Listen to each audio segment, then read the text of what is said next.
Hey everyone, as you may or may not already know, we at Cardo have updated our entire product line to now be able to have a true native Bluetooth intercom pairing with any Sena headset running on Bluetooth 4.1 or higher. So let's get right to it. I'll show you how to pair these two headsets for intercom. This is the Cardo Freecom 4X and the Sena SF4, which is the same as the SF4. Let's go ahead and turn on the Freecom X series.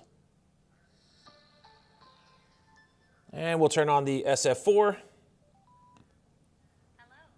Great. Now let's just put the Cardo into its normal intercom pairing mode. Pairing initiated.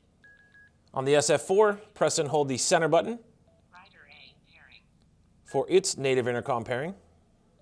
Intercom pairing. And tap it one more time. We wait for them to pair up. Could take up to about 2 minutes.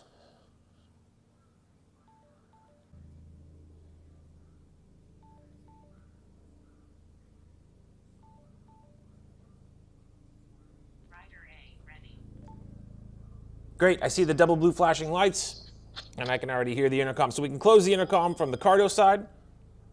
Intercom is closed. I can open it from the Sena side. Intercom is open.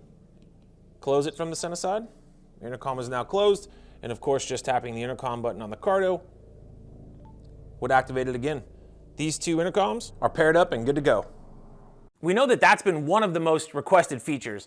And to be able to pick any Cardo that you want, pair it up with your buddy, even though they chose that other unit, it's a big deal. It's your feedback that's the source for these advancements, so keep the feedback coming. We're not done yet, and know that we're committed to making that connection process as smooth as possible. Thanks for watching. See you next time.